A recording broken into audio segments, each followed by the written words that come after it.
Hey everybody, happy Monday and welcome to How You Livin on Edge Radio TV. Hope you guys are having a good Monday so far.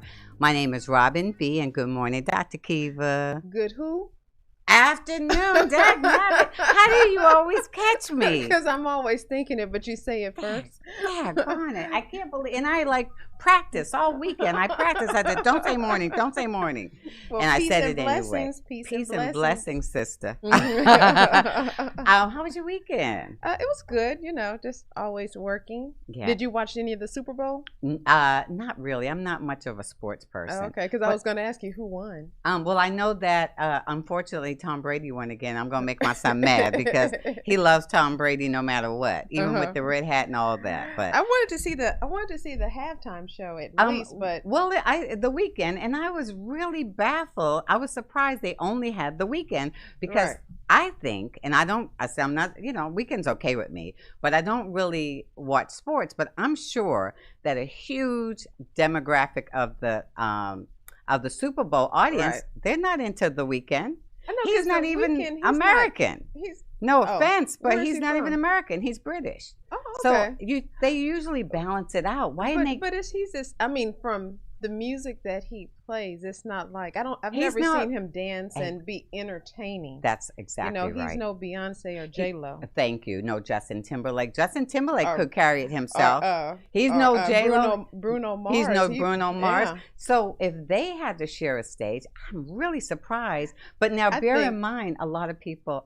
I think they should have had Megan Thee Stallion. Of course they should have had Megan. She has other songs, Body, which is very catchy. I would have definitely watched it. I'm a Megan fan. You know it, you and Jeff. I'm like, I love her. I said, yeah, but he's like, no, she's very talented. I'm like, she is she seems like really? Just a fun, sweet girl. I bet you she is fun. I bet you and she everyone is fun. who went to school with her that you talked to, they're like, no, she was always trying to beat and rap and dance and she's beautiful. She really I know. is. And she's a Houstonian. She's just a Houston girl through and through. Yeah, so I'm 100% supportive. I think what happened. Well, I know last year a lot of people boycotted it. I don't know if you remember that. So they're still kind of boycotting it because of the kneeling situation, because of Kaepernick. Yeah, but the weekend. I know, girl. Oh, you're talking about celebrity or performers? Performers, yeah. So a lot of performers, their fans were kind of saying, hey, you need to boycott.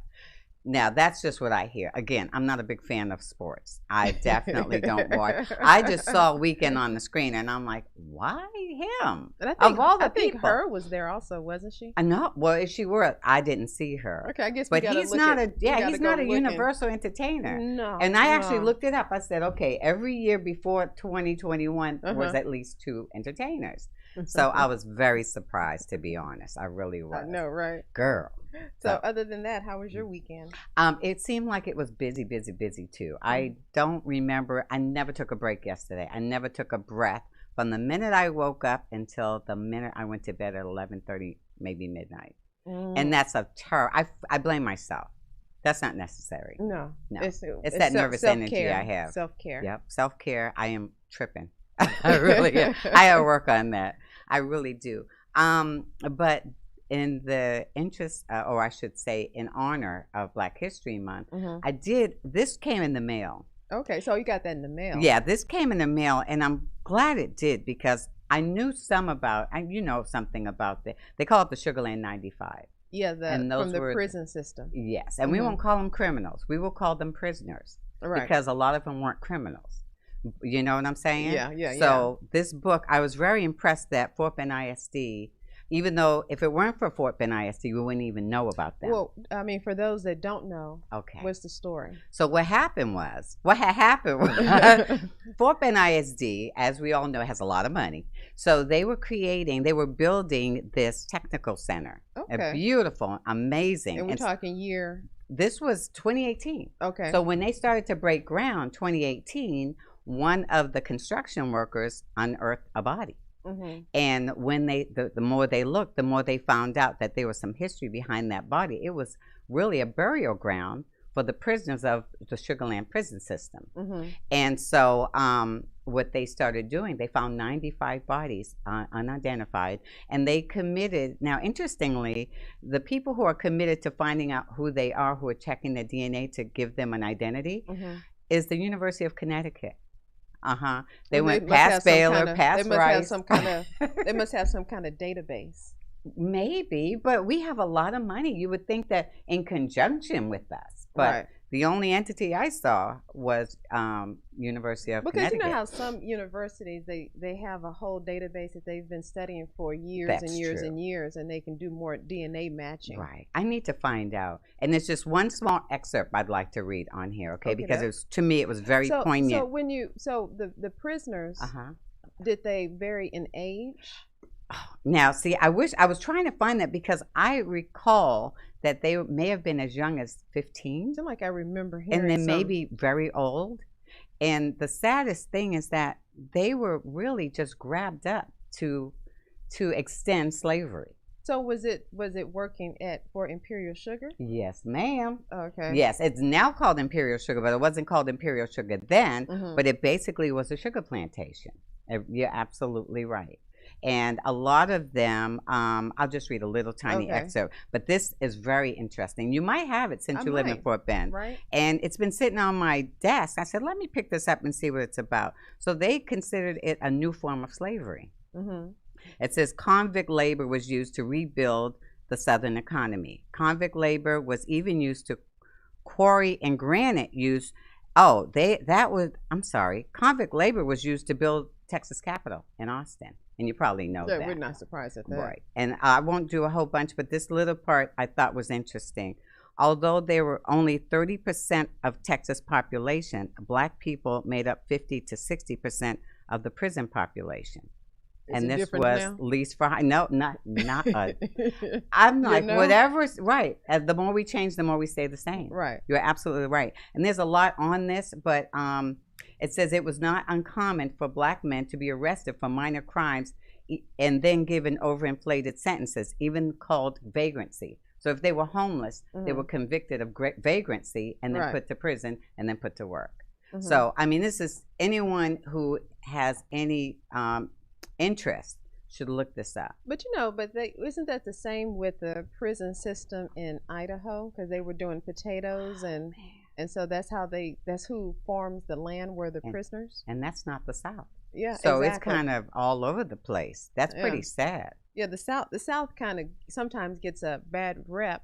However, it was just that in the South we dealt with more land and property, and so agriculture. They worked that way. Yep. And the North didn't have that, so they had to do more mine kind of things in industry. Wow. So we were just, land here, and they were hard labor. Exactly. So that's the real difference. Right. And then look at the White House. I mean, DC, that was built by slaves. So because it wasn't like they were doing better, Blacks were doing better up north. It was just because the Quakers were up there, and so they kind of influenced that. They thought it was wrong. I didn't know that. But also up north, that's when they were fighting more with Europeans, saying, the Boston Tea Party, and that's why they fought. Wow. But ultimately, it was still just based on industry up north and agriculture in the South. Wow, that's pretty sad. And you know what? That's a lot of people were under the influence that the North was kinder to the Black population. Not necessarily. They're the ones still it's all propaganda. Right. Thank you. Thank you. I mean, our prison system's out of control. We'll let y'all they'll count them as 2/3 humans, but you still get to use their vote. They don't get to tell you how to use it, but you still get to use it. That is so right. This is why, and then on that, because you know so much, and I'm not aware of all the things you just mentioned, but Utah, the state of Utah, or their school system, I think Utah, they have allowed the parents to opt out of Black History Month. So their kids don't have to learn anything about Black history, which is why we need people like Val Thompson. And do you have something you want to talk about? I mean, I guess we can bring in. Let's bring him in. Val real quick, because Val is going to come and tell us more about what happened with the slaves and how they were how they wanted to put them in different places. I won't give too much away. But let's talk about that T-shirt, because it's kind of part of the same thing. This woman Dr. Kiva has a message every week. What does it say? We out. We out. And that's how Harriet felt. I love it. She was very progressive. We out. That's it. I love that T-shirt. I'm telling you, girl, you need to start your own collection. You really should. And I'm just going to pick up your quotes and go, okay. That's good. See, that's a moneymaker. That's a smart woman right there. She's a moneymaker. Moneymaker. So yeah, guys, we're going to learn a lot. One of the most important parts of our American history, African American history. Yeah. Period. It's going to be quite interesting, quite educational. Mm-hmm. Well, so without further ado, we'll take a little short break, and when we come back, we'll have Mr. Val Thompson, and he's going to educate us on the relationship between Africa and America slaves. Yeah. Be right back, guys.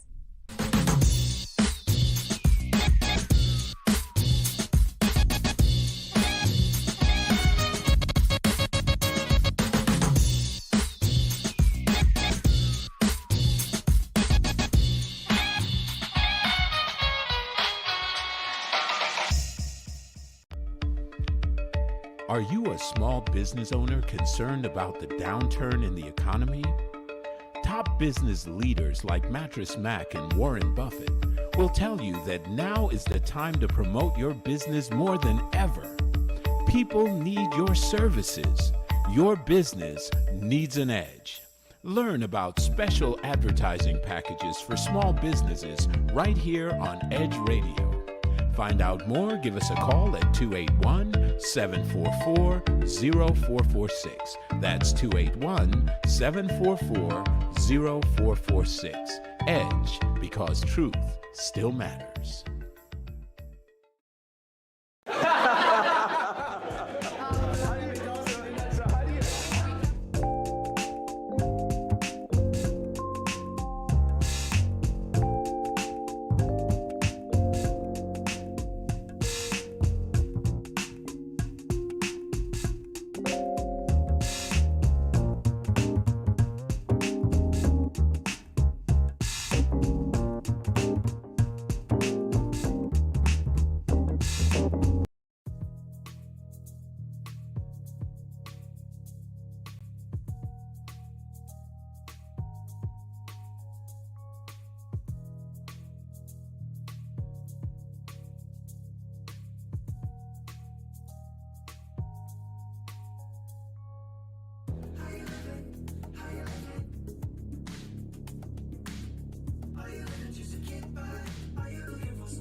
And welcome back to How You Livin on Edge Radio Live. So today we have Mr. Val Thompson, who's going to educate us on all things Liberia. Yeah, all things Liberia. I keep thinking that Michael Jackson song. Remember that Liberian girl? Oh, I love that song. Maybe we'll get Val to sing a little bit for her. We'll pay for that one.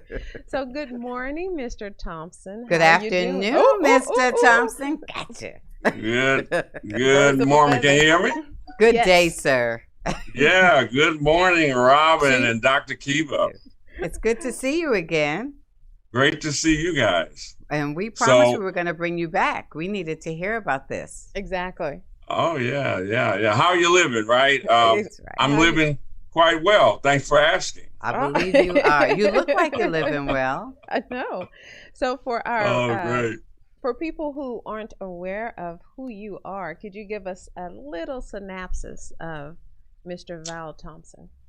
Well, I am the president of Houston International Trade Development Council. The council was established in 2008. We have traveled, I don't want to say all over the world. When people say all over the world, nobody's been all over the world, but we've been to East Asian countries. We've been to Central and South American countries on travels, trade missions, and Africa. A lot of countries, and I've been to 12 countries in Africa. I also was in the African art business for a moment as a wholesaler. I didn't have a gallery or anything. I supplied galleries. And so we only have a little time, so that's probably, it would take a couple of weeks to tell you too much more about me. But the reason I'm here is probably because I'm president of Houston International Trade Development Council, and we organize trips to Africa. Nice. And so your next trip is going to be to Liberia? Monrovia? To Liberia, the Republic of Liberia. Okay, so we would love to hear the story, because you're the first person who ever introduced the story of Liberia to me. And there's still a lot I don't know. So how did the country of Liberia become? Okay, since we got a little time, I'm gonna do a little storytelling. Okay, That's great. I first, I had never been to Africa until I was in my late 40s. And the reason was that my son and daughter was involved with a project with former President Jimmy Carter's international, what was the name of that? They build homes, Habitat for Humanity. Yeah. And they were building homes in Ghana, in Kumasi, Ghana. And they were going on a 9-month project. And I'm like, wow, I've never been to Africa. So I said, hey, you guys, can I go with y'all for a couple of weeks? And they said, sure. Of course they said, sure, right? And so we traveled to Ghana. And I'm telling you, the moment I got off the plane, I was in a trance. It was a spiritual visit. I just fell in love with the continent. And so then I decided I said, I got to do some business here, something. And I didn't want to get involved in all the political things that you would have to if you got in some of those heavy industries like oil and gas or something. So I looked around and I saw the art. I'm like, okay, I can do the art.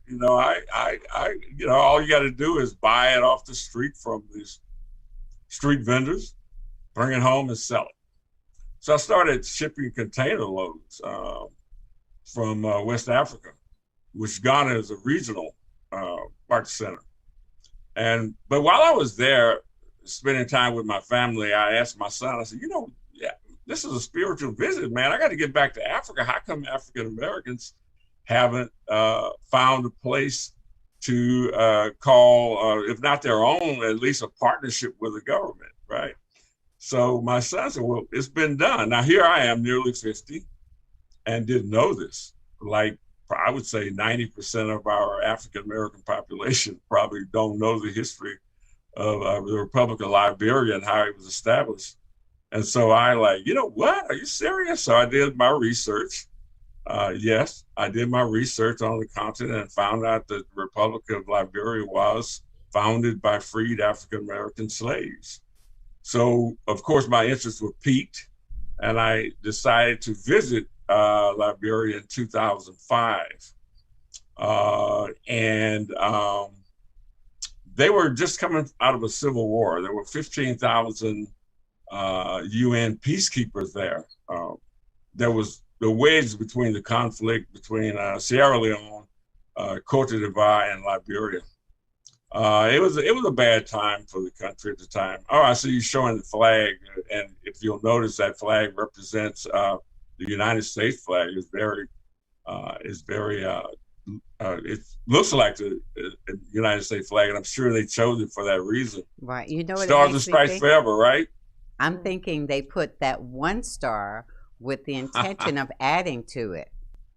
Exactly. And that was the intention of being a Lone Star State of Africa. Mm-hmm. There might be some intentions there. I don't particularly know if that was there.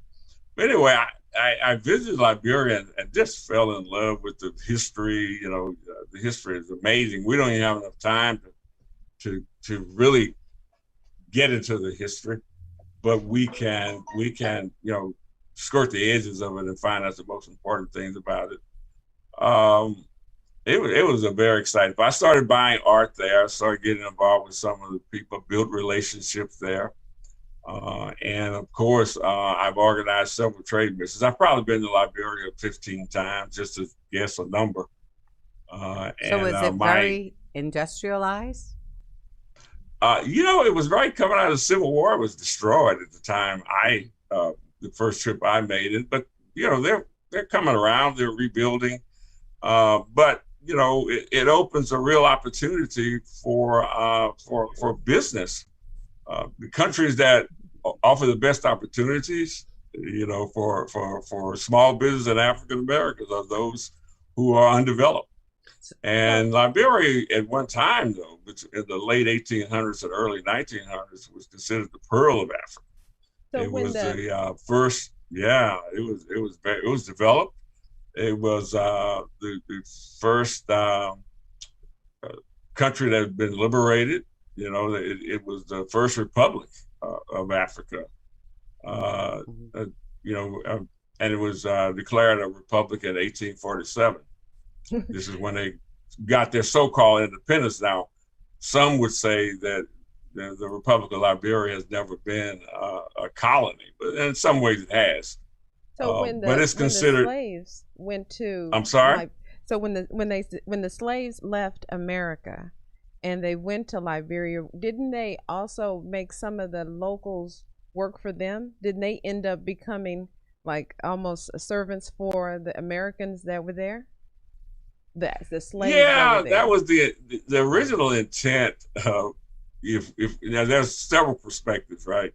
The original intent for the American government, for example, was to create a colony.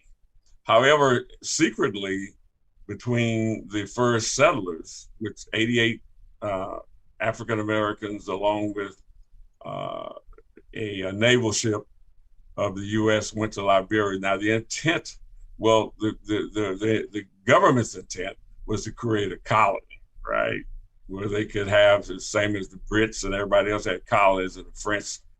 But there was secretly between President James Monroe and the settlers was to go to West Africa and create an opportunity for African Americans to have a state in Africa. That was secret because, as you know, most of Congress and most of the Southerners wasn't subscribing to that idea because they're talking about losing their labor if all the African Americans go back to Africa. So it was a secret idea between the President of the United States, and then he was rewarded with being honored the name of the capital city. That's where the capital city named Monrovia comes from, the President James Monroe.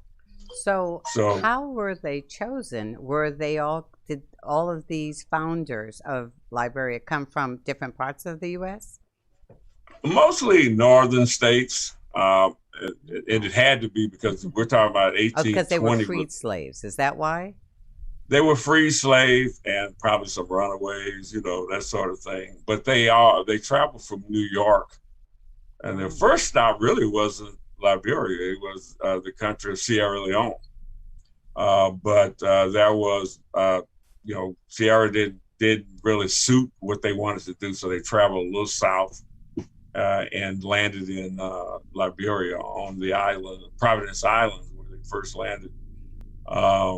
But they went there as slaves, basically. Not slaves, they went there as laborers, but they would have been slavery right on, to help create this American colony. That's the real truth behind the intent of the first visit. But the settlers, they all knew that this was an opportunity to create a republic that freed slaves or runaways or whatever you want to could come to Liberia and establish their own citizenry in that country. So how? Well, I think the locals, they didn't like that necessarily if they were working for the I don't know what you former slaves. Former slaves. So wasn't there a rebellion against it, or after a while they was like, hey? Yeah, that was definitely a rebellion, if you want to use that term, because there was indigenous people already there. Mm-hmm. However, it wasn't a republic, it wasn't a country or anything like that, but there was indigenous. And so now you have African Americans who's created a different culture altogether, coming in on a culture that they knew nothing about. And that's why I'm so impressed with the founders, because rather than to be slaves, they were willing to go to a foreign land. And at this time, these people were born in the United States. So now when they go into Africa to create a republic in West Africa, they're going to a land they know nothing about. So it would have taken the boldest of our ancestors to even want to do this. It was a volunteer thing. It just, I'm glad you asked that question a moment ago. How were they chosen? They were volunteers. So what's the general condition there now? What's the situation? How's their government looking?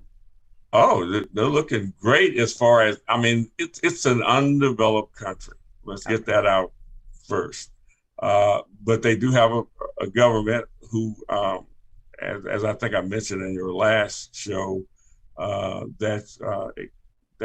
was built up exactly like the United States government as far as 3 branches of service, administrative, legislative, and judicial.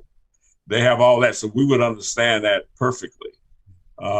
They have a president, they have, senators, they have a legal system, Supreme Court judges, on and on. We would definitely understand the government. Even their Constitution, word for word, to be there. Or a few minor pieces in the Constitution, word for word, to the U.S. Constitution. So very understandable government when it comes to an African or any American understanding how they operate. But it is safe travel. Oh, because sure, when you, sure. I mean, not knowing, because you look at certain pictures that you come back and you're like, oh, okay, is it civil unrest or what's going on? Well, unfortunately, what you'll see in the media, and I love the media. We're all media, right? But some media, mainstream media. But unfortunately, as you know, they've already, media for one reason or another always promoted the African Americans' endeavors. There's something wrong with it. So do you ever feel unsafe? Show you the absolute worst of conditions. Of course. But as I told you before, I've been there 15 times, and you see I'm still here. I'm alive, right? Thank goodness. So you obviously don't have to wear Kevlar when you go there. You just land and go stay at a hotel somewhere, and you walk around town. Absolutely, you can walk around town. You can visit. They have rainforests. The climate is never colder than 75, never warmer than 90. Oh my God! That's me right there. Are they? And they're on the water, aren't they? It's tropical, on the water. Oh my goodness! I tell you what, it's a paradise. I would say a developer's paradise. You got 360 miles of coastal area that's white beach sand. 360 miles undeveloped coast. So if one wanted to start developing, some sorts of resort or what have you, perfect location for that when it comes to Africa. Let's take a little short break and we'll find out more about some of the settlers of Liberia and what we need to do to go. Yes, especially that part. So we'll take a little short break and join us when we continue the conversation of Liberia and America with Mr. Val Thompson. So we'll be right back.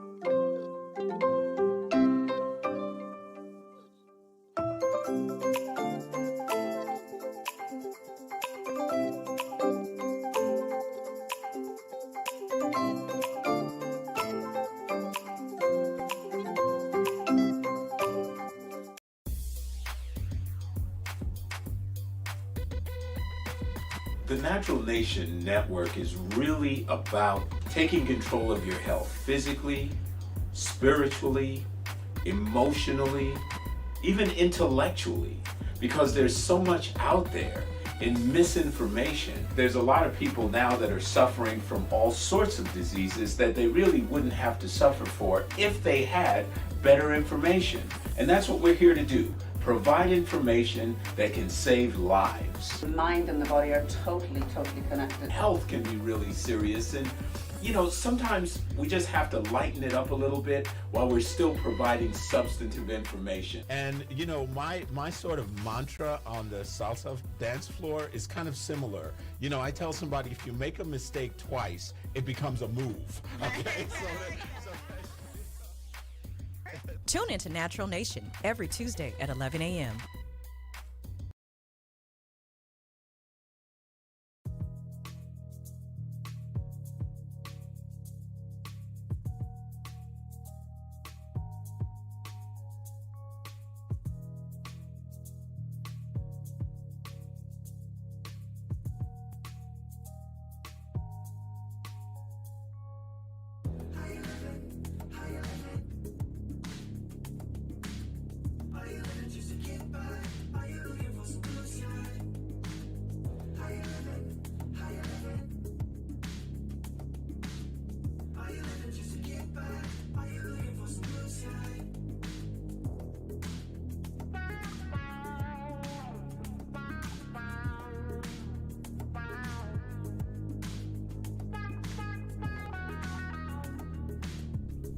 And welcome back to How You Livin' on Edge Radio Live with Robin B and Kiva D. I like that.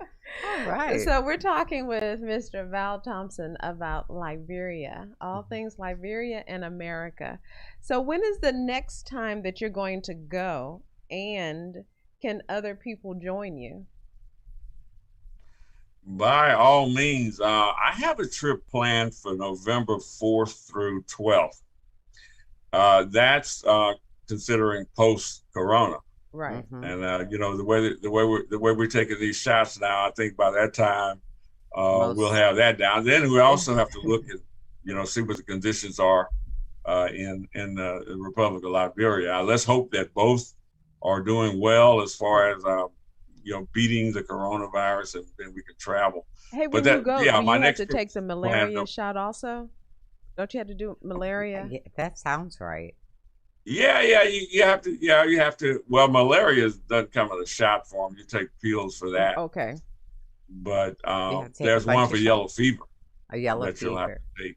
Going to any West African country. Do you have to take them every trip, or is it? No, it's a 10-year shot. Okay. In fact, it's probably a forever shot, but they tell you 10 years so you can come back, I guess, and they make a little more money off you. But once you've had it,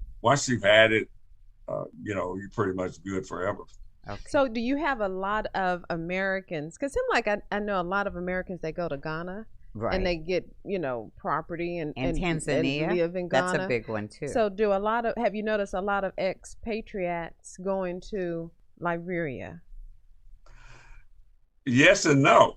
It's not going to be like Ghana. Ghana has 30,000 African Americans living there. Okay, so it's a huge African American community. I've been there. I've met with the African Americans, and the reason is Ghana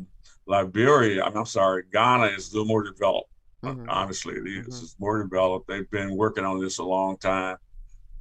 They did a great job with their 1619 project, where they invited African Americans to come. They did a great job. I got to give it to them. But the Liberians, I really don't know the population of African Americans living there, but we do visit. You know, African Americans visit the Republic of Liberia, and those who do get excited about it because the history is amazing. That's one thing that, you know, I've been to 12 African countries, not to brag, that's 54 of them, so I'm not saying I know everything about Africa. Well, you've been to 54 more than me. But I've been to enough African countries to know, for the African American, if you're looking for power, if you're looking to have an opportunity to participate in a development, it is the number one for me. And again, I don't have any prejudice to any African country, but I'm just, you know, and from a pragmatic point of view, I mean, Liberia for us is an amazing place. And there's another perspective now.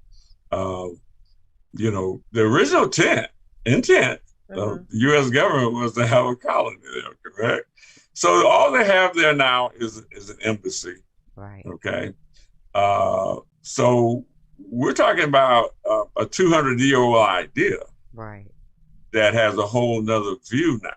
So blacks get rules over there. Or can you get dual citizenship? Can you? Yeah, you absolutely. It's in their constitution that any African, just like the U.S. It's basically the same. Well, I mean, if we go all the way back, to establishing the republic, it's in their constitution that they can you can be African and been captive on the high seas as a slave. If that ship makes it to Liberia, you're automatically Liberian. Wow. This is in their constitution.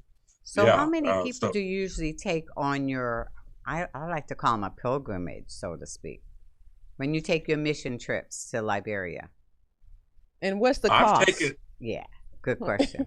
Well, you know, the cost can be, you know, I don't know I don't know right now. I'm gonna be honest with you. This is a little too far out. But you know, in past trips, they average around $4,000. Now that's everything. That's your hotel, that's your airfare, that's all the activities that we're going to participate in. The only thing I don't do is feed you. I give you the option to bring crackers and Vienna sausage if you want. Now, what is it, like a 20-hour flight? Yeah, it can be. It's all about who you're flying with. Delta has the shortest flight would be by way of Ghana, Accra, Ghana. That would be from Atlanta, Georgia to Accra, Ghana, and then you skip over with another hour flight. How far is it from Atlanta Monrovia. to Ghana? Now that probably wouldn't be any more than maybe 15 hours. Okay. But if you went Air France or any of the airlines who travel through Europe, yeah, you're going to be looking at 20 hours. Okay. Good to know. Yeah. So now we're trying to do something about that, though. We're trying to, that would be nice. Is Ghana get some airlines to jump on board? Not Ghana, but is Liberia the sister city to Houston? No, there's no sister city in Liberia that's Houston's sister. Well, now, before we go down there, could you explain what sister city is? Because when I say that to people, they're like, I never heard of that before. You're the first person I've ever heard it from. So yes. So could you explain the program? I'm glad to, because there's only one sister city on the entire African continent that's a sister to Houston, and that's Luanda, Angola.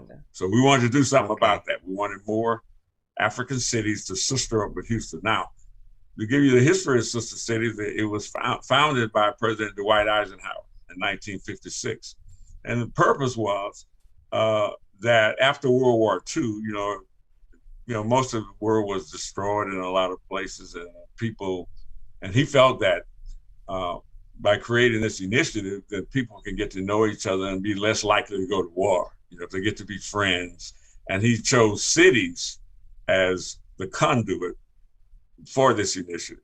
In other words, you would take a U.S. city and they would sister with a foreign country city. Mm-hmm.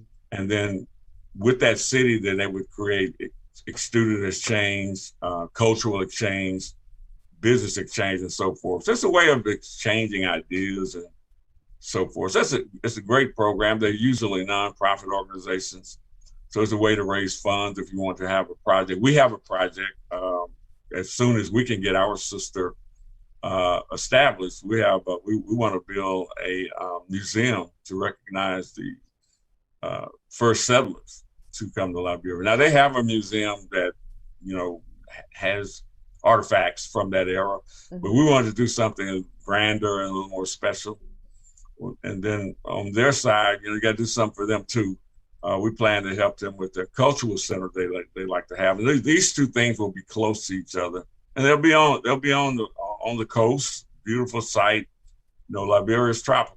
If you ever travel though, you'll see the potential. I can't wait to see it. I can't wait. You're gonna go to Liberia? I want to go to Liberia. Absolutely. As long as Val's there, I feel safe. Now, how is it that we have a sister city, someplace in America, that's sistering another country, right, so that we can exchange cultures, right? But in Utah, they don't want them to know about African American history, and that's local. Isn't that sad? Val, did you hear about that?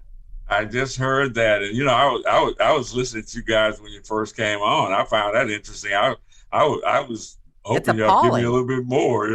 Some of that I didn't know, especially about the Sugarland find. Did you know about the Sugarland 95? Yeah, I didn't know it. I'm listening to you. I'm like, keep going. This is why it's so important. This is why this whole month is what we're focusing on. Yeah, because this whole existence, our whole year. Let's make this a 365. Year. Thank you. I saw that on your hashtag. Thank you, sister.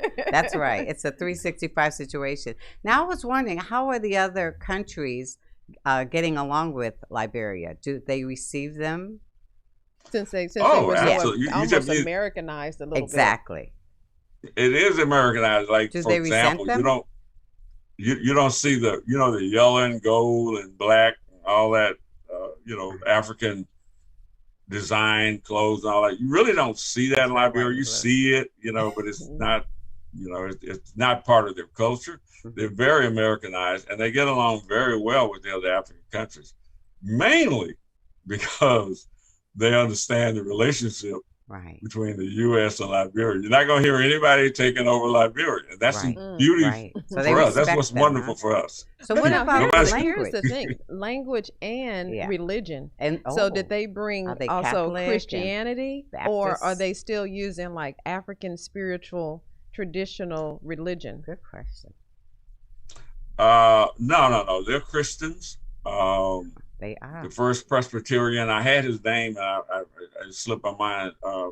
Back in 1820, the first Presbyterian black pastor went over there and started that church, and the Catholics are there. Also, the Muslims are there, but it's probably, I would say, it's 75% Christian.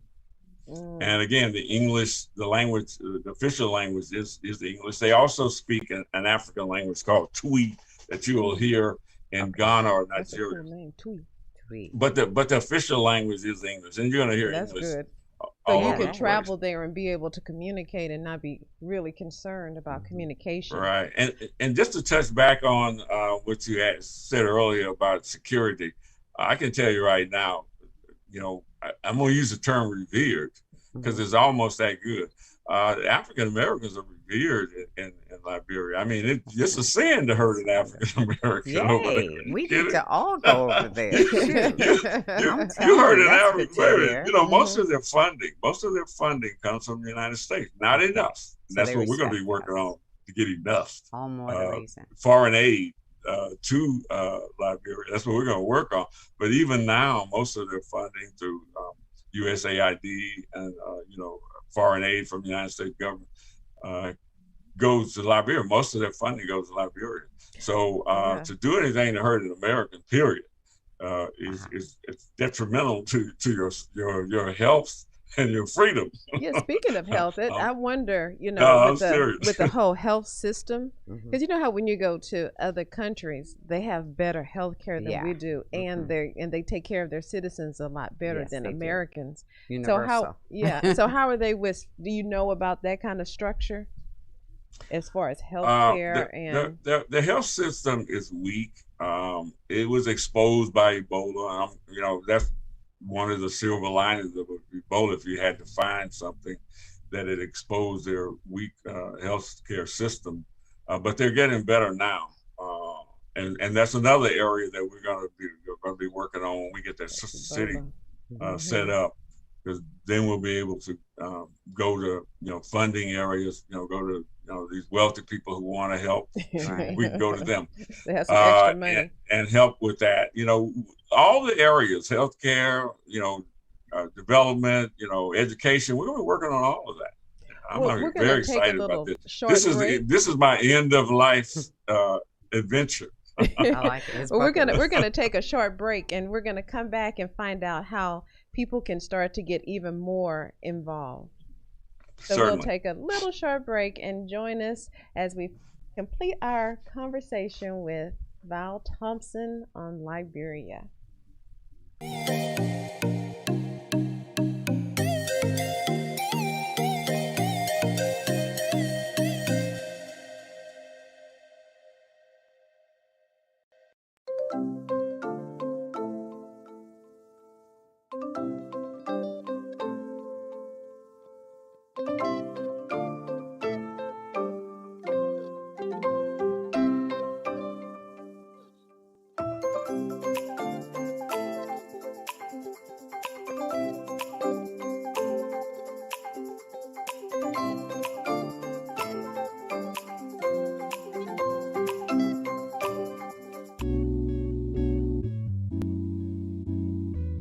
Tired of not getting what you want in bed? Are you ready to spice things up behind those closed doors? Woo! We're here for you every hump day at 7 p.m. This is Sex on the Edge with Jen and Hen. I'm Jennifer Reeves. And I'm Hendrik Scott, and we are professional licensed sex therapists.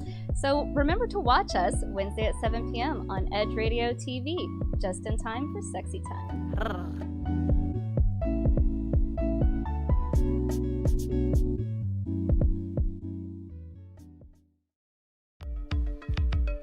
Are you a small business owner concerned about the downturn in the economy? Top business leaders like Mattress Mac and Warren Buffett will tell you that now is the time to promote your business more than ever. People need your services. Your business needs an edge. Learn about special advertising packages for small businesses right here on Edge Radio. Find out more, give us a call at 281-744-0446. That's 281-744-0446. Edge, because truth still matters.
When people stop talking to each other, society is on the edge. Let's bring them back. Edge Radio, because truth still matters.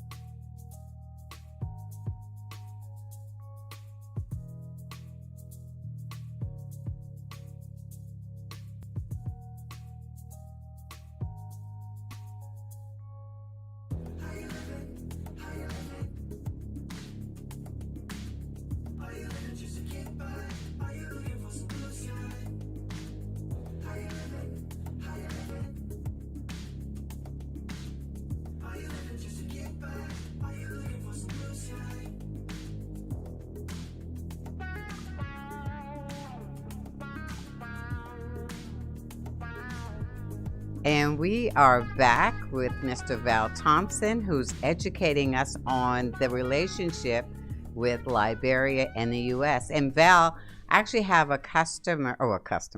I have a viewer question for you. Are you ready for it? I'm ready. I'm sure you can answer it. And the question is, where do you see business opportunities in Africa over the next 10 years? Seeing that other countries like China and India are doing a lot of business with Africa? Oh, great question. The opportunities are abound. I mean, what I would like to ask the person that gave the question is, what are you doing? I mean, what would you like to see? I mean, because Liberia, if we're talking about Liberia, it's undeveloped and the opportunities are all over the place. I mean, I was wondering, are we allowed to buy property there? I would figure land is affordable for American citizens. Yeah, that wouldn't be bad. Yeah. Right. You could be you could, but I would lease. Okay? Oh. Yeah, because isn't it the African tradition? How can you own land? Oh, I think ultimately, I heard something about that. It was someone who told us that. That sounds very familiar. Yeah. Yeah, I think I told you that. Oh, maybe he's the one who told us. Okay, so see, she's listening. I think I told you. Culturally, and if there's any African immigrants listening to me, some might say, Val's not right, but I'm speaking culturally. I'm not speaking legally. Right. Okay? Right. Legally, you can. Culturally, How can you it's sort of like the own? Native Americans. They never felt like anybody should own land. And so a lot of the African indigenous people feel that same way. So if you buy the land, it's a point of contention. It's like, you know, so you always got that problem of people not really wanting to feel like you own something and own some of African, Like some a of the person. continent. So then it may trigger, you know, a reaction to want to, you know, get you off of it. So I would say lease. It's the same thing. I mean, if you own, you don't own anything here. You really leasing because you got to pay property taxes, right? Okay, so I would say lease. They'll give you a 9,900-year lease all day long. Okay. So personally, if you were to do business with Liberia, what industry would you first get involved in? Great question.